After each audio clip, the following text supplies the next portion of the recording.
Bonsoir à tous. On se retrouve en direct ce soir pour un live un peu particulier.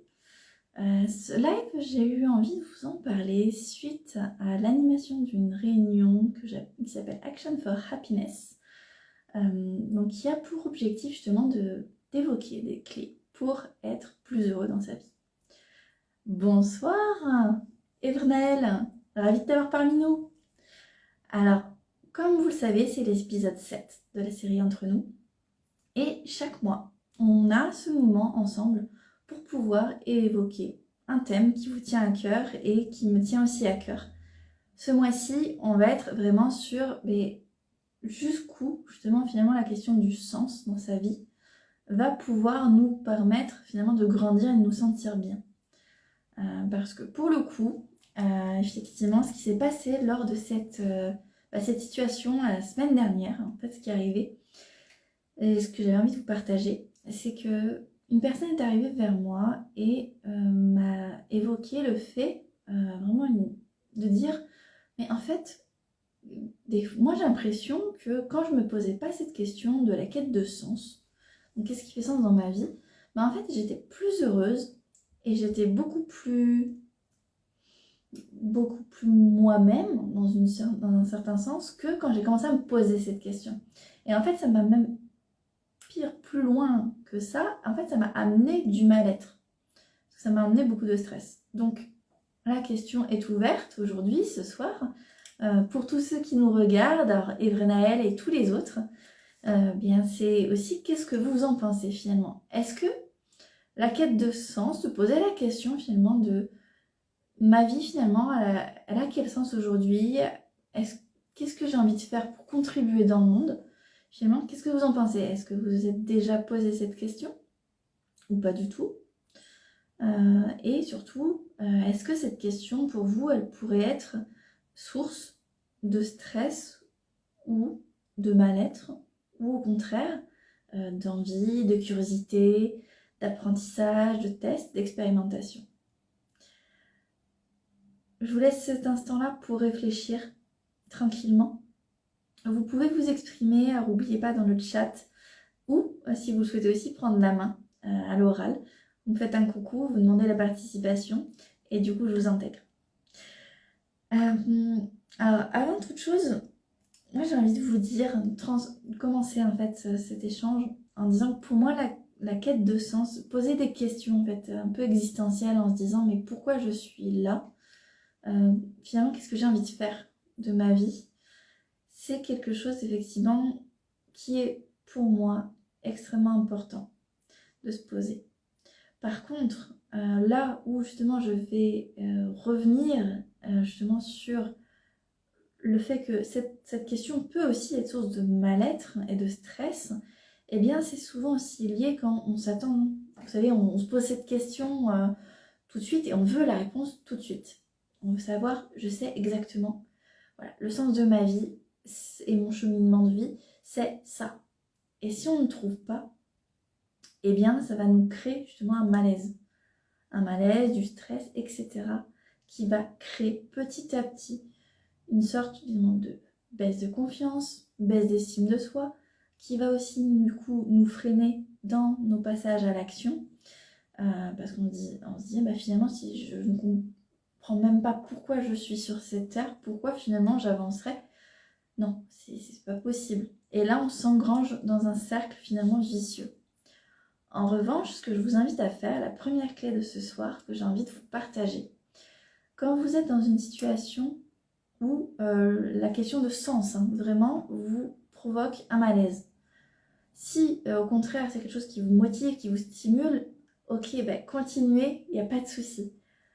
Et au contraire, de toute façon, on va y venir, c'est essentiel de se poser cette question pour moi. Même si, effectivement, cette question n'est pas forcément simple à répondre.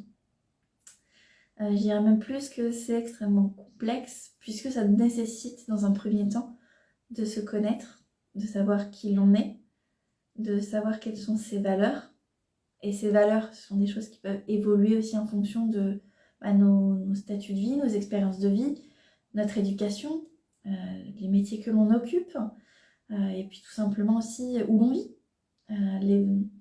Les valeurs, par exemple, que vous allez avoir pour quelqu'un qui habite, je prends Paris, un appartement à Paris, va avoir justement les raisons pour lesquelles il vit à Paris. Ça va être la ville, le dynamisme, la capacité de sortir, de faire du relationnel au niveau des bars, peut-être la proximité aussi avec l'ensemble des commerces et aussi du travail, notamment en transport en commun. Là où par exemple quelqu'un qui va vivre plutôt en campagne ou en région parisienne ou dans le sud de la France, eh bien ça sera peut-être plus justement pour le côté calme, le côté verdure, le côté aussi peut-être rythme de vie qui est différent. Donc vous voyez, ça illustre en tout cas des valeurs qui sont complètement différentes. Et déjà, savoir justement se poser ces questions, se dire ok, qui je suis d'abord, quelles sont mes valeurs, eh bien ça va m'aider pour justement petit à petit prendre ce temps pour avancer doucement et sûrement vers finalement ce qui fait sens pour toi. Donc si malgré tout encore ce discours tu ressens de l'anxiété, des doutes, des peurs, déjà j'ai envie de te rassurer, tu n'es pas le seul et la seule, c'est complètement humain à un moment donné de se poser cette question-là et que ce soit source d'angoisse parce que pour l'instant ce n'est pas encore très clair. Et en fait ce côté flou, eh bien il va s'enlever petit à petit en te laissant le temps. Ça c'est la deuxième clé que j'ai envie de te partager ce soir, de vivre l'instant présent. L'instant présent, c'est-à-dire aujourd'hui. Aujourd'hui nous sommes le 18 mai, jour de l'Ascension. Donc c'est se dire voilà, aujourd'hui, qu'est-ce qui me plaît, qu'est-ce que j'ai envie de faire, qu'est-ce que j'aimais faire avant, que j'aimerais pouvoir faire aujourd'hui. C'est des petites questions comme ça, aujourd'hui, sur l'aujourd'hui, l'instant présent, qui vont t'aider. Parce que parfois, justement, se projeter dans le contribution aux autres, c'est donc aussi aller dans finalement le futur. Ce sont des questions naturellement qu'on ne se pose pas au quotidien. Par contre, se poser la question déjà dans le présent, qu'est-ce que j'ai envie de faire, qu'est-ce qui me fait plaisir, qu'est-ce qui me donne envie.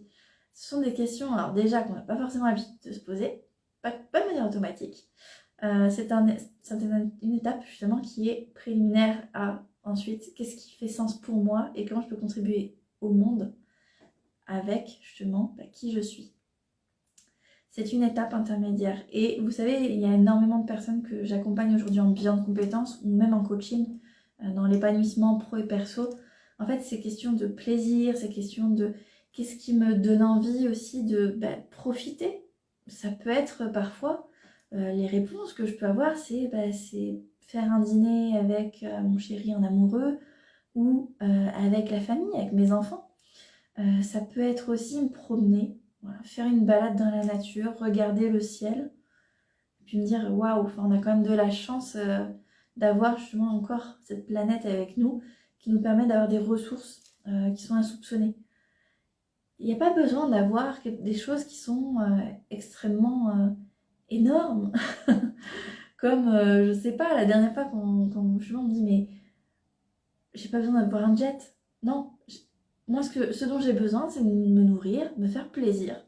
Profiter des instants avec mes amis. Bonsoir Jérémy. Et justement, en profiter en disant ok, finalement ma vie, aujourd'hui je suis heureux de la vivre. Et pourquoi je suis heureux de la vivre? Parce que j'ai des moments dans ma journée où je joue, où je ne sais pas, je vois des amis. Ça peut être aussi, je sors, je profite de la nature. Il y a énormément de choses. Donc surtout, si ça bloque, effectivement, aller à l'essentiel. Et l'essentiel, c'est le moment présent, aujourd'hui. Oui, c'est vrai, Jérémy, ça fait un moment. Écoute, c'est en tout cas, moi personnellement, ça va super. Et toi, du coup, parce que là, ce soir, on est sur vraiment le quiz de la quête de sens dans sa vie. Et en fait, on est en train de réfléchir en se disant que finalement, la quête de sens, c'est un grand terme. Et que des fois, ça peut créer des doutes. Donc du coup, si ça te tente, justement, de pouvoir aussi partager ton point de vue, voir si tu as déjà expérimenté cette réflexion-là, et puis si oui, comment tu te sens avec cette question-là. Voilà. Et tous ceux, la team replay, j'en profite, dièse replay, vous mettez en dessous aussi, et puis bien sûr, je vous réponds dans la foulée. Donc, le premier point qu'on a commencé à partager ensemble, je vous le répète, mais c'est vraiment essentiel, c'est un pas à la fois. Et du coup, je vais également avoir Jérémy, yes, qui va nous rejoindre. Donc, un pas. Alors, tac. J'attends que Jérémy puisse nous rejoindre. Il devrait pas tarder pour qu'on puisse continuer. Salut, tu vas bien? Salut Jérémy. Ouais, très bien. Écoute, ça me fait plaisir de t'avoir là, en direct. Bah ouais, Bah, c'est alors, cool. du coup, dis-moi, bon, là, on est en direct, donc avec la communauté. Tu sais que alors, le thème du jour, c'est justement la question du sens dans sa vie. Ouais, Alors, dans quelle mesure, justement, cette question elle peut aussi être source finalement de stress? ouais, effectivement. Ouais, c'est Ouais, d'un coup bah oui, direct comme ça. c'est vrai que tu m'as lancé l'invite. Je me suis dit, bah tu sais quoi? Alors, il n'y a pas de, j'ai envie de dire, il n'y a pas d'attente particulière. Euh, c'est plus Ok. toi finalement, tu sais, quand on se pose cette question-là, déjà, est-ce que tu te l'es déjà posée? Finalement, ou pas forcément. Bah, je pense qu'on se la pose tous un moment quand même, hein. Bah, tu vois, j'ai changé justement encore il n'y a pas longtemps avec des gens alors, dans le cadre du bilan et des coachings que je fais maintenant aujourd'hui dans mon activité pro. Et en fait, il y en a qui me disaient que justement, ils se posaient pas forcément la question parce que ça les angoissait en fait d'imaginer se poser cette question. Ah, attends, je t'entends plus. Alors, je sais pas si c'est moi. Ouais, Voilà. attends. Ouais, Ouais, tu ouais, m'entends? super. C'est bon? Ouais, plutôt étudiant en fait. Quand tu sais pas ce que tu veux faire, on a tous les deux Mm. fait la même école de commerce et en école de commerce c'est sympa, mais après, enfin tant que t'es pas en master 2, tu sais pas trop vers quoi tu vas aller. Alors tu as forcément des préférences, hein, finance, RH ou marketing, mais après concrètement dans le monde du travail, tu vas te dire waouh c'est super flou et tu te retrouves un peu, ok, j'ai fait une école de commerce, Et super, puis, maintenant je et fais puis quoi? l'image aussi, parce qu'on Euh, avait une image aussi, enfin je sais pas pour toi, mais moi j'avais une image des RH, parce que j'ai fait RH pendant 8 ans. Et c'est vrai que entre ouais, l'école et le job derrière, tu peux aussi avoir un écart en fait. clairement. De fou. Enfin, surtout qu'en école de commerce, on t'apprend tu vas faire de la stratégie, ça va être incroyable, etc. Tu vas avoir des postes à responsabilité. T'arrives, tu commences à bosser.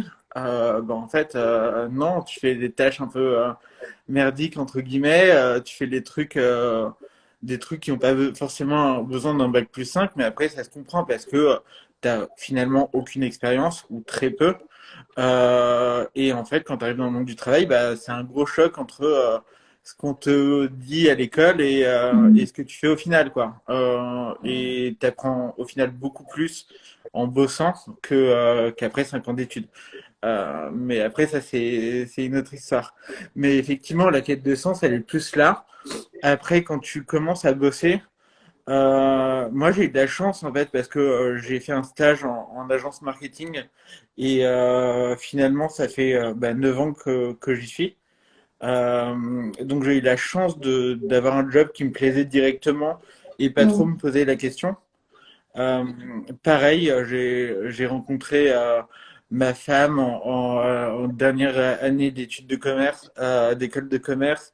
Ça va faire 10 ans qu'on est Génial. ensemble. Attends, mais Donc en j'avais fait, pas l'info moi du coup ouais, là. Tu m'apprends en exclu.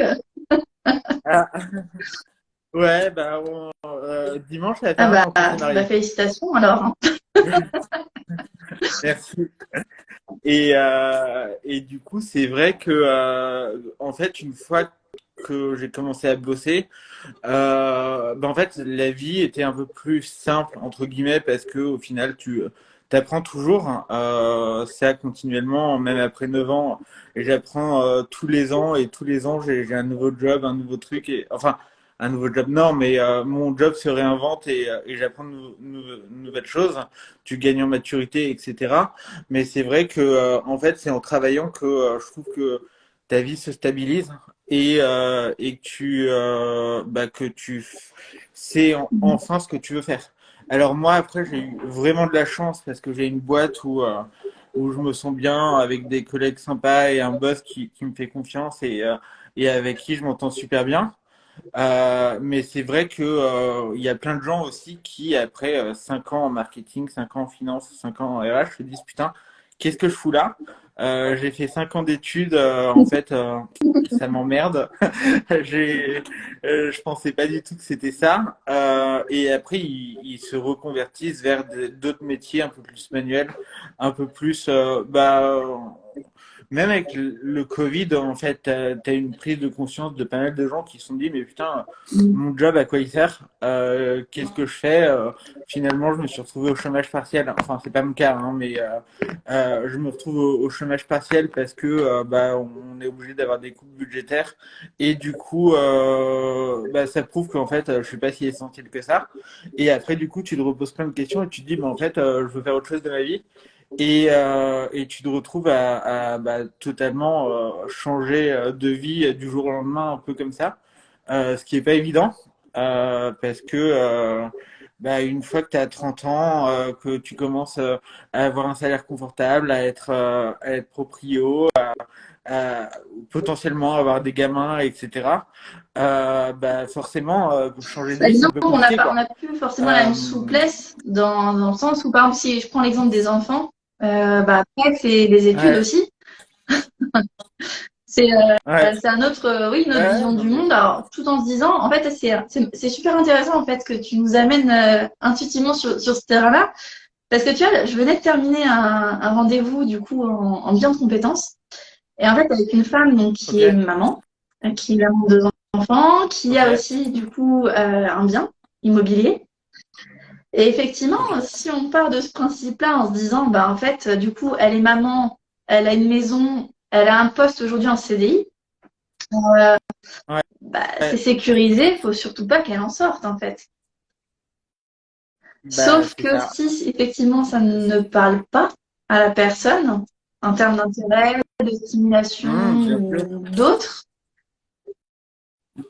Ouais, non mais totalement. Après, ça dépend. Est-ce qu'elle elle est encore mariée? Est-ce que son mari travaille à un CDI, à une situation stable qui lui permettrait, elle, de en fait faire changer de carrière? Parce que c'est ça aussi. Si t'es deux, c'est aussi plus simple de te reconvertir que si t'es mère célibataire avec deux gosses et qu'il faut bien les nourrir c'est ça. Mais tous les oui, mois, quoi. exactement. Là, bon, pour la situation, effectivement, c'est vraiment une question que moi je pose en, c'est bien parce qu'en fait, c'est cool parce qu'on s'est pas revu depuis, oh là, au moins 8 ans, 9 ans. Ça fait 10 ans, moi.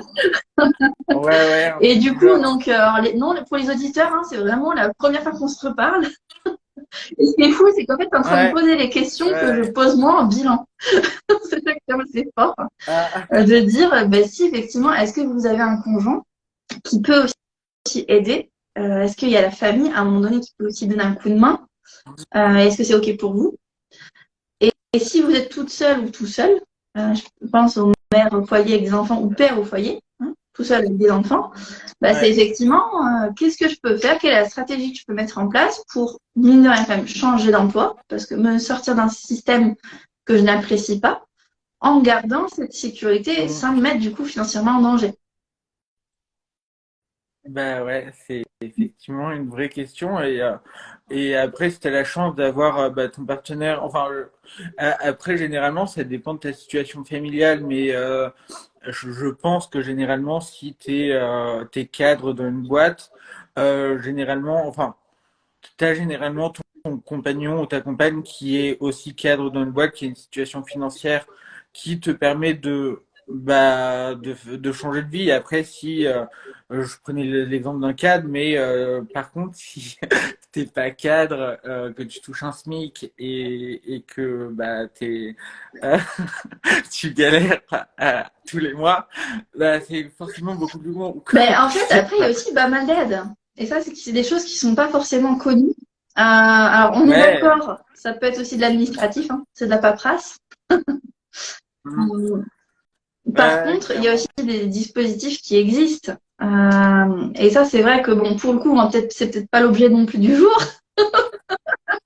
mais effectivement, sachez-le, il y a des aides régionales, il y a des aides aussi au niveau des métiers qui permettent aussi aux gens de se lancer sans qu'il y ait de risque réel, notamment si on est en CDI et que l'on, du coup, demande un certain dispositif pour quitter son employeur. Je ne citerai pas de rupture conventionnelle, voilà, qui a priori Ouais. n'est pas jouable. Ou en tout cas, beaucoup d'employeurs sont réticents parce qu'il y a aussi des craintes que tout le monde s'amuse à demander des ruptures conventionnelles. Sauf que dans les statistiques et la vraie vie, ça existe. Ça se tient pas mal. Ouais, bah oui. Bah, effectivement, après, moi, je sais que dans ma boîte, quand les gens sont partis, mon boss a Mm. toujours fait des ruptures conventionnelles. Et on est une petite boîte, donc après, c'est beaucoup plus humain et beaucoup moins compliqué que dans des grands groupes. Mais effectivement, les ruptures conventionnelles, ça existe et c'est un super moyen C'est ça. de changer de vie, en fait. Mais après, après c'est vrai que je comprends toujours pas comment en France, si tu démissionnes, tu touches rien. Parce que quand tu démissionnes, c'est souvent que bah, tu es un peu au bout de ta vie et que tu peux avoir un employeur qui est horrible et qui te pousse à la démission. Et en fait, c'est pas normal que quand tu démissionnes, Ah, tu rien ça, en fait. alors ça, pour le coup, Euh, faudrait remonter au gouvernement. Oui, non, mais ça, on est d'accord. Mais ce que je veux dire, c'est que effectivement, la rupture conventionnelle, ça devrait être la base. Enfin, parce qu'au final, pour l'entreprise, ça lui coûte rien. Et parfois, ça coûte même moins cher de faire une rupture conventionnelle que la personne puisse toucher un chômage que de se prendre un prud'homme Bah, juste disons après, que quoi. après c'est aussi extrêmement compliqué parce que du côté employeur, quand tu arrives effectivement avec des expériences, hein, surtout c'est là où ça coince, quand tu as 15 ans, 20 ans d'expérience Ouais. dans l'entreprise et que tu calcules l'IRC, donc Mmh. l'indemnité de rupture conventionnelle, basée sur le nombre d'années Ouais. multiplié par un coefficient, ça fait facilement au moins 3 4 salaires. Donc, autant dire que Ouais. pour une entreprise sur la masse salariale, surtout si c'est par exemple une PME, qui n'a pas les reins non plus financiers Mmh. très, très solides encore, ou qui est en grosse croissance, mais qui doit se stabiliser aussi et se pérenniser, Mmh. c'est pas toujours évident. Donc, c'est vrai qu'il y a effectivement, par contre, je te rejoins sur l'intérêt en termes même de fidélisation, en fait. Et comme tu parlais de relations humaines, c'est aussi plus facile de recommander à un employeur en disant, ben voilà, moi, bon, au bout d'un moment, j'avais le sentiment d'avoir fait un petit peu le tour, mais par contre, ils m'ont permis de Ouais. partir de manière, bah, ouais, c'est ça. Clean. Ouais, mais et de toute façon, en vrai, tu sais jamais de quoi la vie est faite. Et typiquement, tu peux, enfin, même si tu prends 1 an, 2 ans pour faire autre chose, tu peux avoir envie de revenir si ça s'était quand même plutôt bien passé dans ta boîte. Et c'est gagnant pour la boîte parce que si tu as passé 15 20 ans dans la boîte, tu connais les process, tu connais les trucs, tu t'es plus opérationnel qu'une personne qui vient d'être recrutée.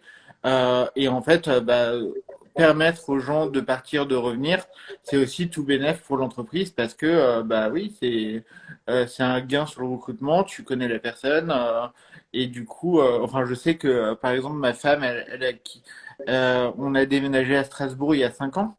Elle a bossé en Allemagne, puis à Strasbourg, et là, elle a repris un job dans son ancienne boîte à Paris en télétravail. Et en fait, effectivement, tu peux enfin, faire revenir des gens si ça se passe bien, si tu acceptes de faire des ruptures clean C'est et tout le ça. monde est gagnant au final. Surtout que bah, la quête justement du sens, au final, j'irais même la porter au niveau de l'entreprise, en fait. Parce que le sens, Bah, c'est qu'est-ce qui fait que j'ai envie d'aller bosser, en fait. Qu'est-ce qui... ah bah effectivement. Enfin, et après ça en revient aux histoires de mission et de valeur de la boîte. Effectivement, bosser pour une boîte qui a une vraie mission, des vraies valeurs, etc. C'est beaucoup toujours plus inspirant que Mm. de faire autre chose, C'est quoi. ça. Après, c'est vrai que alors bon, je fais un petit coucou au passage à Coralie. Et alors, je sais pas le prénom, Atelier Rose Couture. J'ai pas le prénom. Bonsoir à vous deux. Donc, c'est vrai que, en fait, cette question de sens, finalement, c'est pas que non plus partir à l'extrapolation, dire comment j'ai envie de contribuer au monde, c'est aussi se dire mais qu'est-ce qui me fait me lever le matin? C'est vraiment la question. Alors, j'ai perdu Jérémy. Bonsoir, Rubé Nabibol. J'ai pas le prénom. Je t'avais perdu. Je, je reviens dans, je, ouais, je Pas de reviens dans souci. 2 minutes. Pas de Je te souci. rappelle. Allez, ciao. À tous, ciao. Donc, du coup, ce qu'on était en train de nous dire, c'est vraiment la quête de sens et finalement ramener quelque chose de quelque chose de très pratique, très terre à terre, en disant au quotidien, finalement, dans ma vie pro, eh bien, qu'est-ce qui me parle? Qu'est-ce qui me donne envie? Qu'est-ce qui me fait plaisir? Alors, dernier point que j'ai envie de vous partager, parce que c'est bien beau tout ça de dire, premier point, on a vu, je vous le rappelle, c'est de prendre maintenant le temps aussi de se poser la question. Et si vous ne vous sentez pas bien de vous poser cette question, c'est OK, vous avez le droit de juste dire stop, je vis le moment présent et je verrai plus tard. Le deuxième tips que j'avais envie de vous partager ce soir, donc je vous l'ai dit, c'est de prendre des moments de pause de pleine conscience. Et comment vous pouvez vous aider à prendre ces pauses de pleine conscience? Je vais même aller encore plus loin en vous proposant maintenant quelque chose de pratique. Au quotidien, quand vous terminez une journée, la petite astuce qui fonctionne à chaque fois, c'est de noter vos 3 actions positives de la journée. Pourquoi? Parce que ça va vous permettre justement de mettre votre attention sur les choses positives qui vous ont plu, que vous aimez, qui vous font plaisir, qui vous motivent, tout simplement. Donc vous allez être dans une énergie déjà beaucoup plus détendue pour vous reposer, donc aussi optimiser votre sommeil par la même occasion, et faire le point sur la journée, tout simplement. Et vous pouvez même pousser donc en notant comment vous vous sentez après avoir écrit les 3 choses positives. Et à la fin de la semaine ou à la fin du mois, comme vous voulez, vous pouvez aussi relire ces choses positives qui vous sont arrivées. Et donc le dernier point, eh bien, c'est tout simplement se poser la question à son rythme. Qu'est-ce que finalement, qu'est-ce que j'ai envie de faire pour contribuer? Parce qu'au final, on est chacun unique, on a nos vies, on a notre façon effectivement de vivre. Vous avez vu avec Jérémy tout à l'heure, on s'était pas revus depuis 9 ans, on était tous les deux pour le petit parallèle en région Île-de-France, lui a déménagé. Moi, j'ai déménagé aussi, mais en région plus région la vallée de Chevreuse, donc dans le sud des Yvelines, pour avoir plus de nature aussi, être beaucoup plus connecté à la partie sérénité que dans Paris même. Voilà, c'est à vous en fait de vous poser. On a chacun notre vie, on a chacun notre étape, et c'est à un moment donné important de se poser ces questions en disant est-ce que je me sens bien dans ce que je fais au niveau pro? Est-ce que je me sens bien tout simplement aujourd'hui dans ma vie privée, ma vie de couple, avec mes amis? Et c'est OK en fait.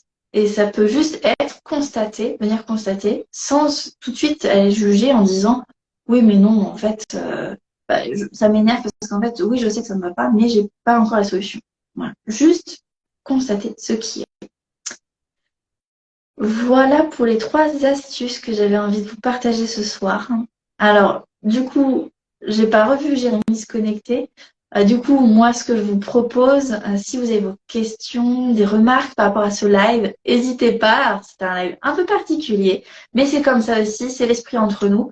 C'est les moments de partage où vous venez comme ça vous tente. Et puis, ben, on rebondit sur le thème tous ensemble. Donc, ben, écoutez, entre-temps, ce que je peux vous dire comme actualité, et je terminerai là-dessus, très rapidement les actualités de Réveille-toi Coaching. Donc, on va organiser un atelier sur Saint-Rémy-les-Chevreuses, pour ceux qui sont dans le coin, le 23 mai, de 17h30 à 19h30. Et l'objectif, ça sera d'aller vers la découverte de soi, apprendre à se connaître sur ses valeurs, sur ses besoins, pour justement pouvoir s'épanouir davantage au travail. Donc, clairement, la patte de Réveille-toi Coaching, c'est la gamification du coaching, c'est-à-dire que vous allez apprendre de la théorie, mais aussi à travers des jeux ludiques. Des jeux style serious game, mise en situation. Là, en revanche, on sera plus sur des jeux de cartes. Pour l'atelier du 23 mai, je vous en dis pas plus. La participation est seulement à 20 €. Donc, si ça vous tente, eh bien, écrivez-moi, soit en commentaire, soit en message privé. Les invitations, je vous les envoie d'ici le 22 mai au soir. Et donc, les inscriptions s'arrêteront aussi le 22 mai au soir. Il ne nous reste plus que quelques places, donc j'en profite pour vous faire en exclu cette information-là. Et pour ceux qui ont envie justement d'aller un petit peu plus loin sur la découverte d'eux-mêmes, vous pouvez alors soit aller sur mon site révèle-toi-coaching.fr qui vient d'ouvrir. Donc écoutez, voilà, vous avez la primeur ce soir de l'information. Vous avez donc ce site qui est à votre disposition avec l'ensemble des prestations que je peux vous proposer pour avancer ensemble. Et donc, avant de m'appeler, si vous souhaitez aussi aller encore plus loin à deux, en vous faisant accompagner pour aller aussi de manière plus claire, plus sereine, et surtout vous sentir boosté aussi par quelqu'un quand il y a besoin, jetez un coup d'œil à ce site-là, à mon site. Jetez un coup d'œil aussi au post Insta, au feed, pour voir un petit peu dans quel état d'esprit, dans quel mood je suis, pour voir si c'est effectivement un accompagnement donc à la fois mental, sur les pensées, sur les croyances, et également sur les émotions, comment se libérer justement de ces émotions, les accepter, mieux les vivre et les ressentir pour finalement atteindre vos objectifs et tout simplement l'épanouissement professionnel et personnel. Voilà, donc il y a plusieurs types de prestations. Je vous en dis pas plus. Je vous invite juste à aller jeter un coup d'œil. Et puis, si vous êtes vraiment motivé justement pour avancer, j'ai encore 2 places pour un accompagnement de coaching qui sont ouvertes pour le mois de juin. Donc, n'hésitez pas. Voilà, je vous mettrai le lien en dessous de la vidéo, comme toujours. Et puis, écoutez, je regarde le chat, voir si effectivement on a des questions, des remarques, ou est-ce que tout était clair. Alors, yes. Donc oui, effectivement, donc, je peux récapituler alors, les 3 points que nous avons vus. Donc, le premier point, c'était justement par rapport à la situation, quand on se pose la question, qu'on sent qu'on est dans le mal-être, prendre du recul. Prendre du recul en prenant conscience justement aussi des apports que vont nous apporter les choses qui sont en train de se passer, telles qu'elles sont en train de se passer. Le deuxième point clé, c'était de faire ces pauses de conscience. Donc, c'est-à-dire en pleine conscience, se reconnecter à l'instant présent et se dire, ok, quelles ont été mes 3 super activités, choses positives qui me sont arrivées dans la journée. Il a fait beau, j'ai pu profiter du soleil en sortant avec un collègue. J'ai rencontré par hasard une personne, ça faisait des années que je n'avais pas revue. Par exemple, typiquement, moi je pourrais renoter par rapport à Jérémy, voilà, j'ai recroisé la route de Jérémy 9 ans après, ça m'a fait super plaisir d'avoir ces nouvelles. Donc s'il regarde en replay, du coup, il verra le message. Voilà pour tout ça. Et le troisième point, c'était à ton rythme. Pose-toi cette question à ton rythme.